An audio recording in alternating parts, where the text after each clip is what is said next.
What's up, everybody? I'm Morgan Crosbie. Welcome to Cars in Crosbie. I've got an awesome episode for you. We've got some beautiful weather here in London, Ontario, and we are at the London Hunt and Country Club equestrian course here.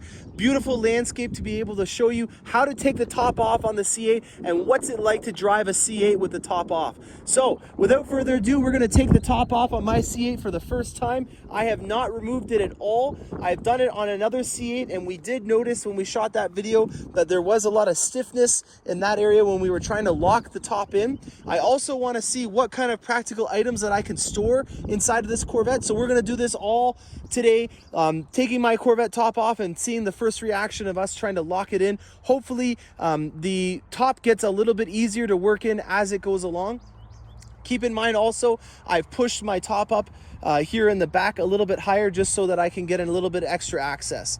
The biggest thing that I'm trying to look for right now is how much storage do I have compared to the C7. On the C7, when you had the top off, you were able to put a ton of stuff underneath there. You could put golf clubs, duffel bags, and so I want to see if I can get away with putting anything under there just so that I have even more space in the frunk for when I'm going on a trip. Okay, I have the top in now. In here is the first aid kit, a bunch of burlap bags for grocery shopping, and then also some camera gear. I could fit a little bit more in, but for the sake of just showing you what space is available, I'm gonna put the camera down here now. So hopefully you guys were able to see that there is a notable amount of space in there. My suggestion would be to find a duffel bag that does not have a metallic zipper on it, just to make sure that you're not going to scratch any internal components on the top of the roof. And then also maybe some sweaters and stuff like that. I'll try some maybe tennis shoes and stuff like that that doesn't have an aggressive sole on it, because those also might be some candidates that I can slide in there over the time that I'm having this Corvette this summer. That is a nice piece of information, because that's not putting all the weight on the front to be able to hold your stuff if you are going to be going on a road trip and you want to take your top off. Let's take a look here before we lock in the back frunk at the condition of the seals. There is a silicone lube that I always suggest that you put on just to make sure that the seal is pristine over the years. And this is your first chance of being able to see the personalized plaque that I've put on my Corvette. The BV4 option is to be able to put a personalized plaque on the Corvette. I chose to emphasize the fact that mine was one of the first built, and so I put first production week and then the date that my Corvette was built. You can put anything you want in there. It's a 26 character slot, and it is case sensitive, so you can put anything you like. I've seen a lot of very heartfelt messages, people's credos in life of what they go by. It's yours to choose whatever you wish. So without further ado, let's push down the top and see if mine is just as difficult as the other one was. I'm going to do it in the center just to start off with, and I'm putting a sizable amount of force and nothing's happening. So let's try it again here, and it does clip into place with some force, and then on this side it does clip in. I am very reluctant to push any harder on that area, because the amount of energy that it would take to try to push it in doesn't seem to do it without starting to damage it, especially if I had some dirt on there and I was rubbing that into the paint. So it looks like if you put your palm right over top of where it clips in, that's going to be your best option.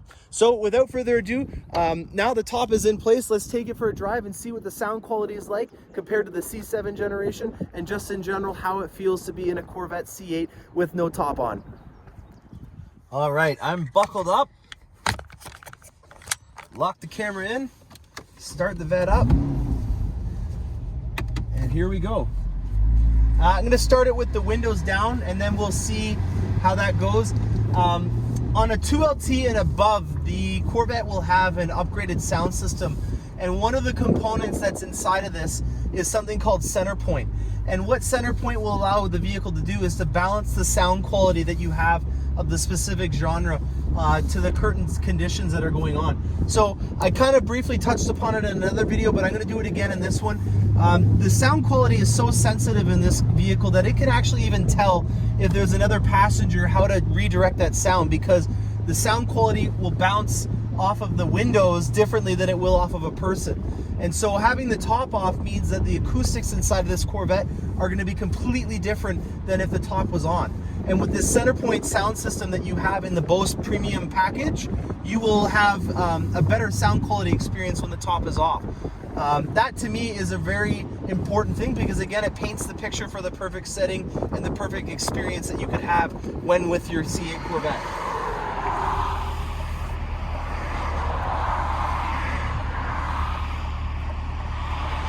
We're going to be getting this up to highway speeds at first, and then we're going to go back into the city where I'm going to start to put as many things as I can in the trunk to give you guys an idea of what kind of practical uses we can have when the top is off. Okay, so I've been driving in the country, getting the full experience with the windows up and the windows down. And just to get it off right out the top, there is a big difference between the C7 and the C8. This is an awesome vehicle, and I've just opened up a whole new chapter to be able to experience this Corvette in. And so I hope that you guys have the fortunate ability to try this out, because this is something else. I'm just through the moon right now with excitement. I think there's 4 big reasons why there's a big difference between the C7 and the C8 in terms of open top experience, and I'm going to go through those. I apologize, I don't have any content of me driving with the top off. The sound quality wasn't there. Remember, I'm a car salesman with a camera and not a film production team, so I apologize, but it just didn't make the cut with the quality and the wind noise. So 4 reasons. First thing, the opening is a lot smaller. It's a couple of inches. I have a feeling that has to do a lot with how much air and wind will get into the chamber. And with that, there's a reduction in the amount of wind coming in. Do I feel like I'm making a sacrifice? Not in any way. I really don't notice it that much at all. I've been in C7 Corvettes all morning getting our C7 used car inventory ready for the summer and spring season. So I have been in the C7 all morning, driving it around, getting that experience. And this is another reason why I wanted to take the top off right now, also because of the weather, but it's fresh in my memory, the comparison. So the top opening is smaller. The angle of the window is a lot different as well, and I think that it also contributes to the difference in the sound quality. The biggest thing that I think has to do with it is the chamber and the size difference that you have between the 7 and the 8. You have your trunk and then also your driving cockpit area on the C7. That's all one big chamber. And in this, you just have your internal cockpit area in here, and that's it. So there's a very big difference in terms of the amount of size the chamber is, and I think that has a lot to do with how acoustics resonate and how when the wind comes in on the C7, it kind of tunnels in and around in the back, kind of like what you see in the back of a pickup bed, where you see this big kind of wind tunnel happening where it kind of spins around, and that happens sometimes in the C7 as well. In the C8, it's not happening whatsoever. The last reason is the sound deadening. When I took off the Targa on the C8, I did notice that there was a substantial difference in the sound deadening that was on it. I'm sure that that's the same case for all around the C8. And then we also have that sound management system I talked about in a previous video, where we're trying to get all the bad sounds that are being caused by the powertrain and not having them come into the chamber. So they've done an exceptional job at being able to manage that bad sound and have it from not coming in the chamber, so that you don't have to turn the music up just to be able to dull out or drone out the bad noises. Overall, the experience in this is just top notch. I can't be happier to finally have nice weather to be able to take the top off. The C7 is still an amazing vehicle. It does have a lot of exhaust noises that come through that are more prominent, and to some people that might be a big win. On the C8 though, it is a lot more refined, but when you take the top off, it is a little bit quieter when you compare the two. So I hope that helps you out. We're now going to load the Corvette up with some stuff to see what kind of utility there is in the C8 back trunk when you have the top off. Okay, I'm back at my place now, and I'm going to show you some items that I have found that fit quite well underneath the Targa top in the trunk. Again, we're trying to take advantage of that valuable real estate that's in the back there. If we're going on a road trip, I don't want to have to make the sacrifice of not being able to take the top off. So I'm going to try to make sure that I keep in mind and also pass along to you guys some crucial items that will fit underneath the top, so that you don't have to sacrifice them or take up space that would be used in the front for larger items. So without further ado, I'm going to show you what I have put in the back here. Again, that big rule of thumb to start off with, you put your perishable items, your drinks and your makeup and all that kind of stuff in the front, because that's where it stays cool. And in the back here, warmer items like shoes and stuff like that that are not going to get melted and stuff are going to fit back here. So I'm going to take off this top now and show you what I've put in here. I've also got some substitutions. So not only are those items in there, but for example, this Camelback backpack here is something that also will fit underneath here. I just couldn't fit them all in at once, but I wanted to show you some different variations. Okay, I've got my target top secured back on, and I'm going to show you what I was able to put in the back here. First things first, this cargo net has a lot of versatility, and it also looks like anything that you put in this cargo net is going to safely fit underneath the Targa. If you remember when I shot the video down the side there, you'll see it was like a triangle.